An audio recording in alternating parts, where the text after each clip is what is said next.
The first time Sarah asked me to do it, I thought she was joking. "You want me to what?" I said, setting down my coffee mug harder than necessary on her kitchen counter. The ceramic made a sharp clink against the granite that seemed to echo my disbelief. "Just this once, Marcus. Please." Her green eyes were wide with that particular brand of desperation I'd learned to recognize over our 8 months together. Ryan's ex keeps calling him, and he's too much of a coward to tell her it's over for good. If she hears a man's voice answering his phone, maybe she'll finally get the message. I stared at her, waiting for the punchline that never came. Sarah Chen had always been intense. It was one of the things that drew me to her in the first place. She approached everything with the same laser focus she used in her job as a software architect. But this was different. This was asking me to lie to a stranger about who I was. "Sarah, that's insane. Why don't you just tell Ryan to handle his own relationship problems?" She turned away from me, her black hair catching the morning light streaming through her apartment windows. "He won't. He says he doesn't want to hurt her feelings, but I think he likes the attention. The way she keeps calling, begging him to come back." Her voice trailed off, and I could see the tension in her shoulders. I should have said no right then, should have recognized the red flags unfurling like storm warnings, but Sarah had this way of making her problems feel like puzzles that needed solving, and I'd always been weak for a good puzzle. "What exactly would I have to say?" I heard myself asking. The relief that washed over her face should have been my second warning. "Nothing complicated. Just answer the phone and say Ryan's busy, that he's moved on. Maybe mention that he's with someone new. Her name is Jessica, and apparently she calls at least 3 times a week." Ryan. I'd met him exactly twice in the 4 months he'd been dating Sarah. He was one of those guys who seemed to collect women the way some people collect vintage records, not necessarily to enjoy them, but to have an impressive display. Tall, conventionally handsome in that generic way that made him look like he could sell insurance or host a morning talk show. The kind of guy who said things like, "Let's circle back on that," in casual conversation. What I didn't understand then was why Sarah was so invested in his love life. They'd been together longer than we had, sure, but the way she talked about his ex-girlfriend problem felt personal in a way that made my stomach twist. "One phone call," I said finally, "and then Ryan needs to be a grown-up and handle this himself." The smile that spread across Sarah's face was radiant. She kissed me hard, tasting like the vanilla coffee she'd been drinking, and for a moment I forgot why the whole thing felt wrong. The phone rang at 2:17 p.m. that Thursday. Sarah had given me Ryan's iPhone. Apparently he'd left it at her place the night before, and coached me on the basics. Jessica usually called around lunchtime or mid-afternoon. She had a slightly nasal voice with a southern accent. She and Ryan had dated for 2 years before he'd broken up with her to be with Sarah. When the phone buzzed with an unknown number, my heart started hammering against my ribs like it was trying to escape. "Hello?" I answered, trying to make my voice sound casual. "Ryan? Oh, thank God, I've been trying to reach you for days." The woman's voice was exactly as Sarah had described, that slight nasal quality with a drawl that suggested Georgia or maybe Alabama. "Why haven't you been returning my calls?" I looked across the room at Sarah, who was sitting on her couch with her laptop open, ostensibly working but obviously listening to every word. She gave me an encouraging nod. "Hey, Jessica," I said, and immediately felt sick. "Sorry, I've been busy." "Busy?" Her voice pitched higher. "Ryan, we need to talk. I know you said you needed space, but it's been 3 months. I've been thinking about what you said, about how I was too clingy, and I've been working on myself. I started therapy like you suggested, and Dr. Martinez says—" "Jessica." I cut her off, hating myself. "I'm seeing someone else." The silence that followed was devastating. I could hear her breathing on the other end of the line, quick and shallow like she'd been punched. "Someone else?" she whispered. "Since when?" "Since... for a while now. It's serious." "Who is she?" Now there was an edge to her voice, something sharp and wounded. "Do I know her?" I looked at Sarah again. She was leaning forward now, her eyes bright with what looked almost like excitement. She mouthed a name at me, Sarah. "Her name is Sarah," I said. "And Jessica, I really think it's better if we don't talk anymore. For both of us." The sound she made was somewhere between a laugh and a sob. "Sarah? Sarah Chen? Your friend from college?" My blood went cold. Sarah from college? I looked at her in confusion, but she just shrugged and made a cutting motion across her throat, the universal sign to end the call. "I have to go," I said quickly. "Ryan, wait." I hung up. The apartment felt unnaturally quiet after that. Sarah closed her laptop with a satisfied snap and stretched like a cat in a sunny window. "That went perfectly," she said. "She won't be calling back after that." But I was still stuck on what Jessica had said. "Sarah from college? You two know each other?" A flicker of something crossed her face. Annoyance, maybe, or calculation. "We were in the same computer science program at Berkeley. It's not important." "It seems pretty important. You didn't tell me you knew her." "Because it doesn't matter, Marcus." Her tone had shifted, becoming clipped and defensive. "What matters is that she finally got the message. Ryan's been trying to get rid of her for months." I wanted to ask more questions, but Sarah was already moving on, talking about dinner plans and whether we should try that new Thai place downtown. The moment passed, but the unease lingered like smoke in my chest. That should have been the end of it. One phone call, problem solved, everyone moves on with their lives. But Jessica called back the next day, and the day after that. And each time Sarah handed me Ryan's phone with that same desperate look in her eyes. "She's not getting it," Sarah would say. "Just one more time, make it really clear." The second call was worse than the first. Jessica was crying before I even said hello. "Ryan, please don't do this to me," she sobbed. "I know you love me. I know this Sarah person is just some rebound thing. We can work through this. Remember what we talked about? About getting married after my graduation? About the house we looked at in Marin?" I felt like I was drowning. This woman was pouring her heart out to someone she thought was her ex-boyfriend, and I was sitting in my girlfriend's apartment lying to her face. "Jessica, you need to stop calling," I said, trying to keep my voice gentle but firm. "It's over. It's been over." "But you said you loved me. You said I was the one." "People change. I'm sorry." I hung up feeling like I'd kicked a puppy. The third call came at 11 p.m. on a Friday. Sarah and I had been watching a movie when Ryan's phone started buzzing. Sarah paused the film and handed me the device without a word. "Ryan?" Jessica's voice was slurred with alcohol. "I'm outside your apartment. Can you come down? I need to see you." My mouth went dry. "What apartment?" "Your apartment. 1247 Irving Street. I'm in the blue Honda. I've been sitting here for an hour.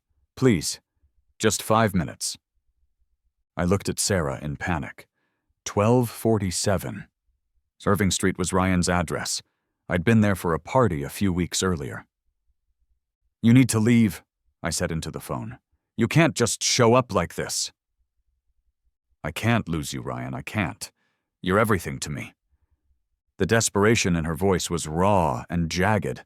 I could practically hear her heart breaking through the phone, and I was the one holding the hammer. "Go home, Jessica, please." After I hung up, I told Sarah I was done. "I can't do this anymore," I said, setting Ryan's phone on her coffee table like it was radioactive. "That woman is in pain, real pain, and I'm making it worse." "You're helping," Sarah insisted. She needs to hear it clearly so she can move on. From me? She needs to hear it from Ryan, the person she actually dated. Where is he anyway? Why isn't he handling this himself? Sarah's jaw tightened. He's traveling for work, and when he gets back, this will all be over. But it wasn't over. If anything, Jessica's calls became more frequent and more desperate. She started calling at all hours, 6 a.m., midnight, during meetings at work. Sarah always insisted I answer. By the 4th week, I knew Jessica's schedule better than I knew my own girlfriend's. I knew she worked as a nurse at UCSF, that she had a cat named Mr. Whiskers, that she was taking online classes to finish her bachelor's degree. I knew her favorite restaurant, a little Italian place in North Beach where she and Ryan had their first official date, and her biggest fear, ending up alone like her mother. I knew all of this because she told me during our conversations, thinking she was talking to the man she loved, and I was starting to hate myself for it. This has to stop, I told Sarah one morning over breakfast. It's been a month. Where the hell is Ryan? He extended his trip, she said without looking up from her phone. Work stuff. For a month? What kind of work does he do again? Sales. Tech sales. Look, he'll be back soon, and then... Then what? Jessica will magically accept that he's moved on? Sarah, she's been calling every day. Sometimes multiple times a day. This isn't healthy for any of us. Sarah finally looked at me, and there was something in her eyes I'd never seen before. Something cold and calculating. You're not thinking about this clearly, she said. Jessica is obsessed, unhinged. If we don't make her understand that Ryan has moved on, she'll never stop. She could become dangerous. Dangerous? She's a heartbroken woman trying to save her relationship. Is she? Sarah leaned forward across the table. Let me ask you something, Marcus. Have you ever had an ex who wouldn't take no for an answer? Someone who kept calling and texting and showing up uninvited? I had, actually. My ex-girlfriend, Melissa, had done exactly that after we broke up 2 years ago. It had been miserable and uncomfortable, and I'd eventually had to threaten legal action to get her to stop. This is different, I said, but even as I said it, I wasn't entirely sure it was. Is it? Jessica showed up at his apartment, Marcus. She's calling constantly. She's refusing to accept that the relationship is over. That's stalking behavior. Put like that, it did sound concerning, but something still felt wrong about the whole situation. If Ryan wants her to stop, he needs to be the one to tell her, not me pretending to be him. And what if he's too nice to be firm with her? What if his conflict avoidance is what's making this situation worse? I didn't have a good answer for that. Ryan did seem like the type of guy who would rather ghost someone than have an uncomfortable conversation. So I kept answering the phone. Call 5. Jessica wanted to know if Ryan remembered their trip to Napa Valley last spring. She described it in vivid detail, the bed and breakfast with the rose garden, the wine tasting where he'd spilled Pinot Noir on his white shirt, the hot air balloon ride where he'd proposed to her. Wait, proposed? You proposed to her? I asked Sarah after I hung up. She's delusional, Sarah said quickly. Ryan never proposed. She's creating false memories to cope with the rejection. But Jessica had been so specific about the details. The name of the restaurant where they'd had dinner afterward, Auberge du Soleil. The song that was playing when he got down on one knee, At Last by Etta James. The way the ring looked, vintage Art Deco style with a round diamond. Call 6. Jessica was at the emergency room. She'd had a panic attack at work, and her supervisor had insisted she get checked out. I can't eat. I can't sleep, she told me through tears. The doctor wants to prescribe antidepressants, but I don't want to take them. What if they change who I am? What if when you come back, I'm different and you don't love me anymore? I felt like I was being slowly poisoned. Every conversation left me more sick with guilt, but Sarah kept insisting it was necessary. She's being manipulative, Sarah said when I told her about the hospital visit. Calling to tell you about her panic attack. Talking about not wanting to take medication because it might change her. That's emotional manipulation 101. Maybe Sarah was right. Maybe Jessica was being manipulative. But she was also clearly suffering, and I was the one causing that suffering with every lie I told. Call 7 was the breaking point. Jessica called at 3 a.m. on a Tuesday night. I was dead asleep when Ryan's phone started buzzing on Sarah's nightstand. "Answer it," Sarah mumbled into her pillow. "It's 3 in the morning." "She's probably drunk again. Just tell her to go to sleep and hang up." I answered with a groggy, "Hello?" "Ryan?" Jessica's voice was strange, hollow and distant. "I need to tell you something." "Jessica, it's 3 in the morning. Can this wait until—" "I figured it out," she continued as if I hadn't spoken. "Why you're doing this. Why you're pretending not to love me anymore." My blood turned to ice water. "What are you talking about?" "I know about the gambling debts." "The what?" "Your cousin Tony called me. He told me everything. About the money you owe, about the people who are threatening you. That's why you're pushing me away, isn't it? You're trying to protect me." I sat up in bed, fully awake now. Sarah was sitting up too, her eyes wide in the darkness. "Jessica, I don't know what you're talking about." "You don't have to lie anymore, baby. Tony explained everything. How you got in deep with some bad people, how they threatened to hurt anyone close to you if you didn't pay up. That's why you broke up with me. That's why you're pretending to be with Sarah." Sarah was making frantic cutting motions across her throat, but I was too stunned to hang up. "Gambling debts," I repeated. "The poker games, the sports betting. Tony said it started small, but then you got desperate trying to win back what you lost. He said you owe almost $50,000. $50,000. Gambling debts. Threats from dangerous people." I looked at Sarah, whose face had gone completely white. "Jessica," I said slowly, "I think there's been some kind of misunderstanding. No more lies, Ryan. I love you. We'll figure this out together. I have some money, saved up. Not $50,000, but it's a start.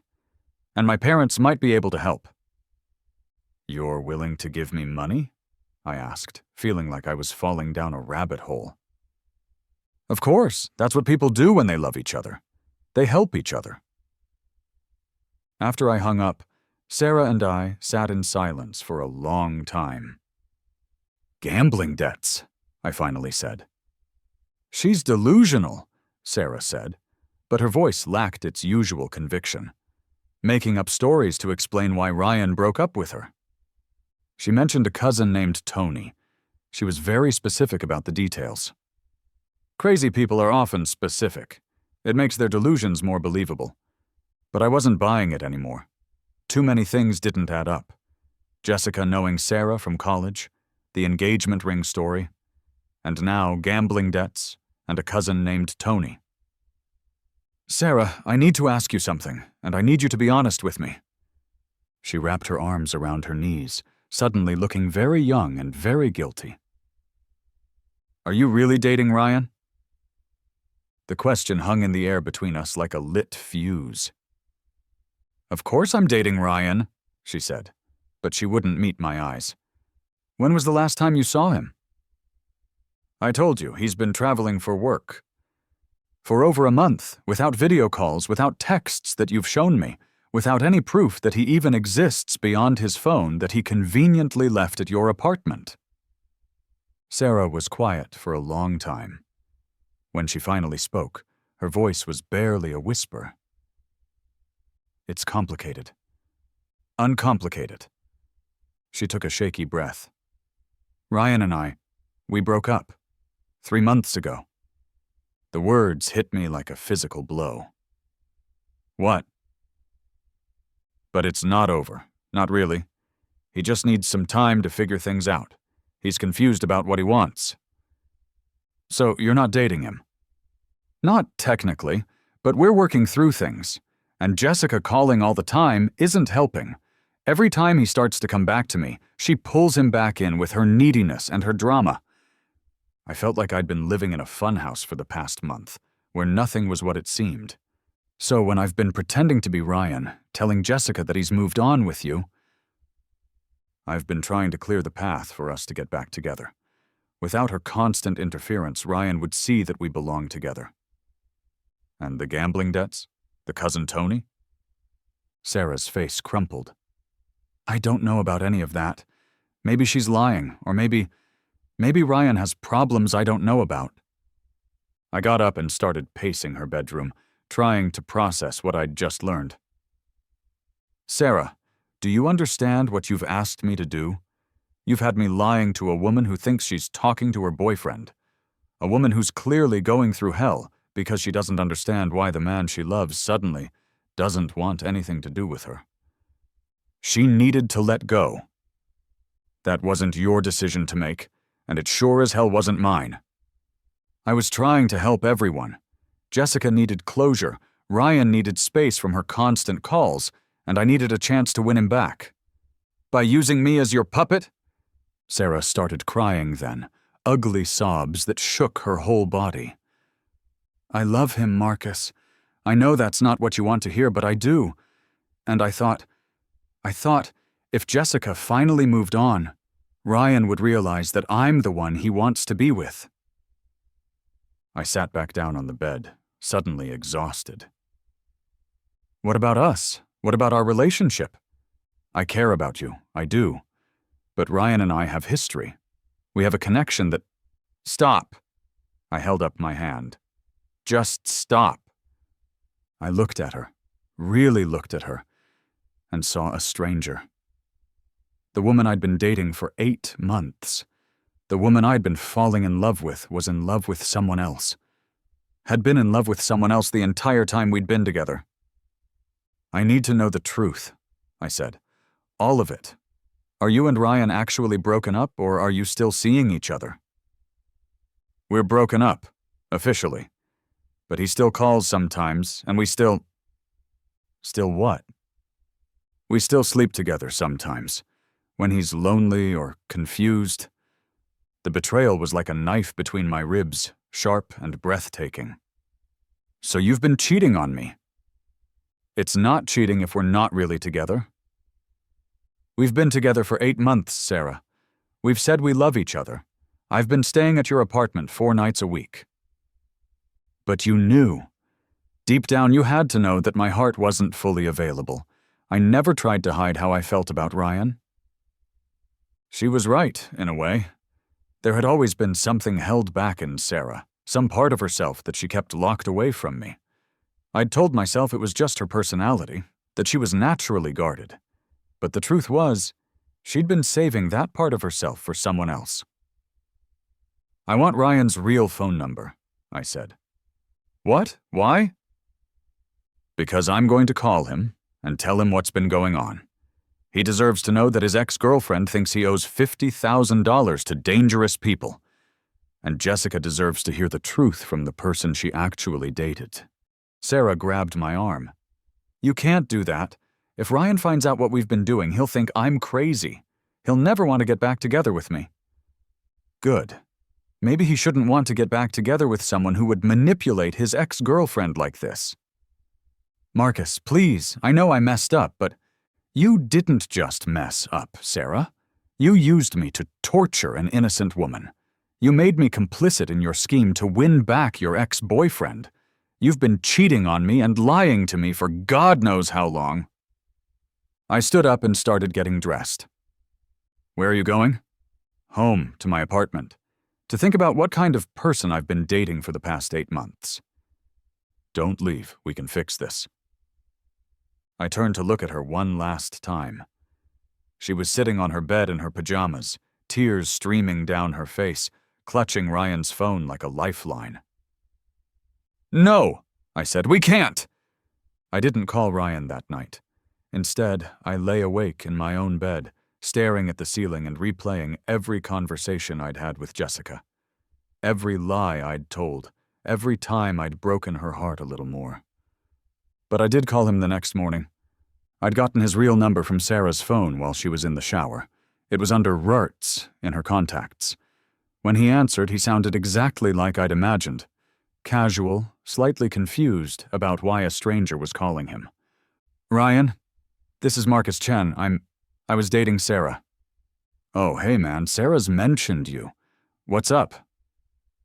The fact that he knew about me somehow made everything worse.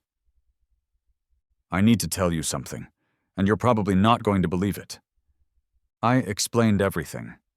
The phone calls, the impersonation, Jessica's stories about gambling debts and cousin Tony. Ryan listened without interrupting, though I could hear his breathing get heavier as the story went on. "Jesus Christ," he said when I finished. "She had you pretending to be me?" "For over a month. I'm sorry, man. I should have stopped it after the first call. But Sarah kept insisting it was necessary." "And Jessica thinks I owe money to dangerous people?" "According to her, your cousin Tony told her about gambling debts, $50,000. Ryan was quiet for a long time. Then, "I don't have a cousin named Tony." "What?" "I don't have any cousins named Tony, and I've never placed a bet on anything in my life. I don't even buy lottery tickets."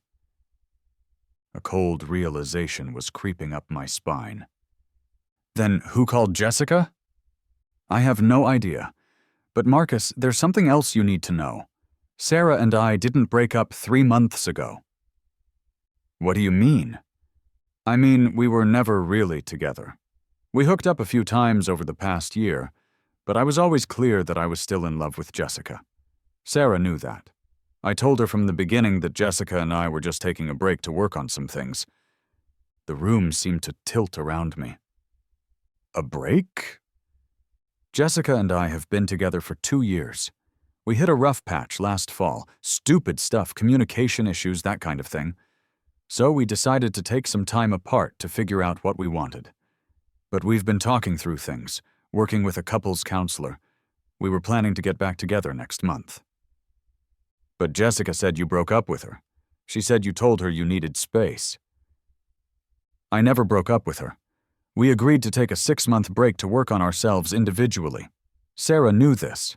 I told her because I wanted to be honest about where my head was at when we started. Whatever it was we were doing." My hands were shaking. "Ryan, when was the last time you talked to Jessica?" "Saturday. We had our weekly check-in call. Why?" "She's been calling your phone every day for the past month, or what she thinks is your phone." "That's impossible. I talked to her 3 days ago. She seemed fine. A little stressed about work, but fine." "What's your phone number?" He rattled off a number that was completely different from the one on the phone Sarah had given me. "Ryan, I think we need to meet. And I think we need to call Jessica together." We met an hour later at a coffee shop in the Mission. Ryan looked exactly like I remembered. Tall, conventionally handsome, with the kind of easy smile that probably served him well in sales. But there was genuine concern in his eyes as I handed him the phone Sarah had claimed was his.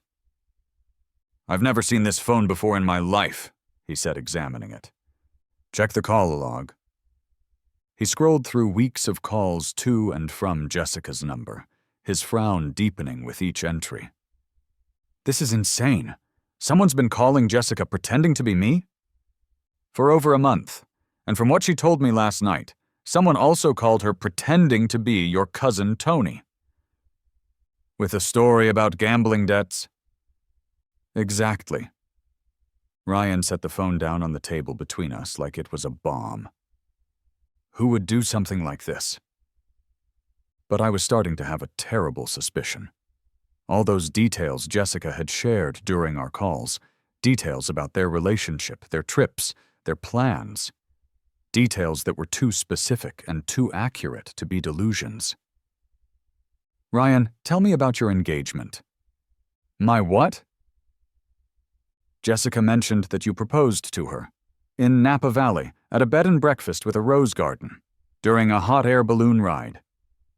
Ryan's face went white. How could she possibly know about that? "So it's true." I was planning to propose. Next month, when we officially got back together. I had it all planned out. The bed and breakfast, the hot air balloon ride, everything. But I never told anyone about it. Anyone? Well, no, I mean, I might have mentioned it to Sarah. She was helping me pick out a ring.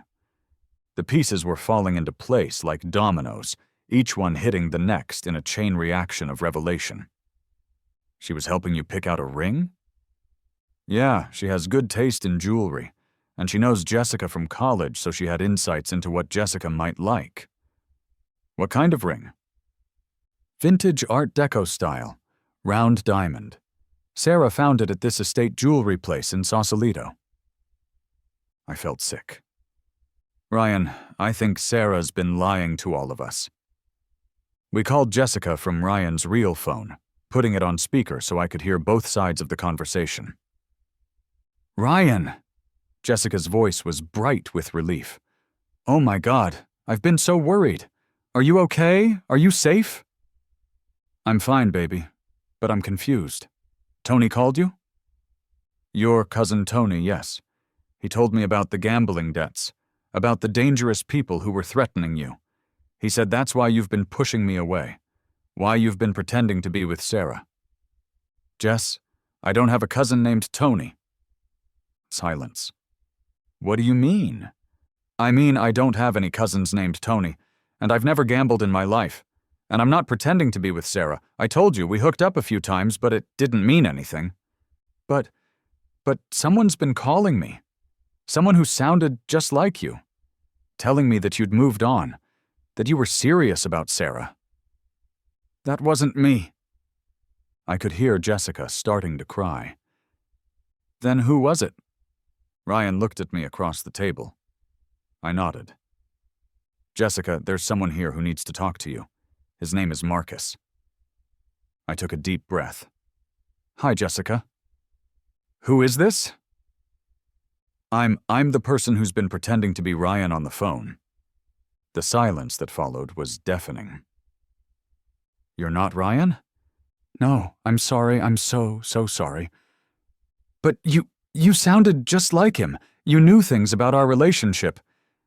I know. I was given information about you and Ryan. I was told that Ryan wanted me to call you because he was too afraid to break up with you himself. But Ryan didn't break up with me. We're on a break. We've been working through things. I know that now. I was lied to, just like you were. Jessica's crying was heartbreaking to listen to. All those conversations, all that pain and confusion I'd heard in her voice, it had all been for nothing. Who would do this? She whispered. Who would be so cruel? Ryan and I exchanged another look. We think it was Sarah, Ryan said gently. Sarah Chen? But why? We're still trying to figure that out. But I was starting to understand. Sarah hadn't been trying to help Ryan get rid of an obsessive ex-girlfriend. She'd been trying to break up a couple so she could have Ryan for herself, and she'd used me as her weapon. Jessica, I said, I need you to know that everything I told you was a lie. Ryan never moved on. He never stopped loving you. He's been planning to propose to you next month. He what? Ryan took the phone. It's true, baby. I've had the ring for weeks. I was going to wait until our 6 months was up, but screw it. Jessica Marie Torres, will you marry me? Even through the phone speaker, I could hear the joy in her sob. Yes, of course, yes. I left them to their reunion and walked out into the San Francisco afternoon feeling like I'd been hit by a truck. My phone was buzzing with texts from Sarah, but I ignored them. Instead, I went home and tried to figure out how I'd become the kind of person who would spend a month torturing an innocent woman for the sake of a relationship that was built on lies. The texts from Sarah kept coming. Where are you? We need to talk. Marcus, please answer your phone. I can explain everything. Don't do anything stupid. That last one made me laugh bitterly. Don't do anything stupid? I'd already spent a month doing something profoundly stupid. She called 16 times that afternoon. I didn't answer. Finally, she showed up at my apartment. Marcus, let me in, please? I opened the door because I figured I owed her one last conversation, if only to understand how she'd convinced herself that what we did was okay. She looked terrible. Hair unwashed, eyes red and swollen, wearing the same clothes she'd had on when I left her apartment that morning. You called him, didn't you? She said. I called him. And now he knows everything. Everything. She pushed past me into my living room and started pacing like a caged animal. You ruined everything. Do you understand that? Ryan and I were finally making progress, and you ruined it. Making progress? Sarah, he was never interested in you. He was planning to propose to Jessica. He was confused. He just needed time to realize that Jessica was wrong for him. She's needy and dramatic and in love with him. Really, genuinely in love with him. The way you claim to be in love with him. I am in love with him. No, you're obsessed with him. There's a difference. Sarah stopped pacing and turned to face me, her eyes blazing. You don't understand what it's like to want something so badly it feels like you'll die without it. Maybe not, but I understand what it's like to be manipulated by someone who claims to love you. I never manipulated you. You had me pretend to be your ex-boyfriend so you could break up his relationship with another woman. You've been cheating on me with him for months. You lied to me about everything. How is that not manipulation? Sarah sank down onto my couch, suddenly deflated. I didn't mean for it to go this far. It started as just one phone call, remember? You offered to help. Because you told me Jessica was stalking Ryan. You made me believe I was protecting him from an obsessed ex. She was calling him constantly. She was calling the fake phone you'd gotten to intercept his calls. Ryan told me he's been talking to Jessica every week. They're in couples counseling together. Sarah's face crumpled again. They're what? Working on their relationship. They never actually broke up, Sarah. They're taking a 6-month break to work on themselves, and then they're getting back together. But he slept with me, multiple times. Which makes him an ass. But it doesn't mean he loves you. We sat in silence for a while. Outside, I could hear the sounds of the city cars honking, people talking, life continuing normally while my world felt like it was ending. I need to ask you something, I said finally. And I need you to tell me the truth. Did you ever love me, even a little bit? Sarah looked at me for a long time before answering. I cared about you. I still care about you. But no, I was never in love with you. It hurt, but it was also a relief to finally hear the truth. Why didn't you just break up with me? Because you made me feel normal. When I was with you, I could pretend that I wasn't obsessed with someone who didn't want me. I could pretend that I was the kind of person who could have a healthy relationship. But you weren't pretending. We did have something good, at least from my side. I know, and I'm sorry for that. You deserved better. She left after that, and I never saw her again. 2 weeks later, I got a wedding invitation in the mail. Ryan and Jessica had decided not to wait. They'd gotten married at City Hall with just a few friends as witnesses. Inside, the invitation was a handwritten note.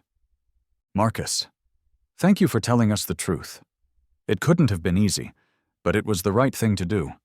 We hope you can forgive yourself for the part you played. We have. Ryan and Jessica. I kept that note for a long time. It took me months to stop feeling guilty about those phone calls. Months to stop hearing Jessica's voice in my head, crying and confused and thinking she was talking to the man she loved. Months to stop wondering if I could have figured out what was really happening sooner. But eventually, I did forgive myself. Not because what I did was okay, it wasn't. But because staying trapped in guilt wasn't helping anyone. Jessica and Ryan were happy together. Sarah had moved to Portland for a new job, hopefully to start fresh somewhere else. And I had learned something valuable about the difference between love and manipulation, between helping someone and enabling them. I also learned to trust my instincts. When something feels wrong, it usually is wrong, even if you can't immediately put your finger on why. These days, when someone asks me to do something that makes my stomach twist with unease, I listen to that feeling. I ask more questions.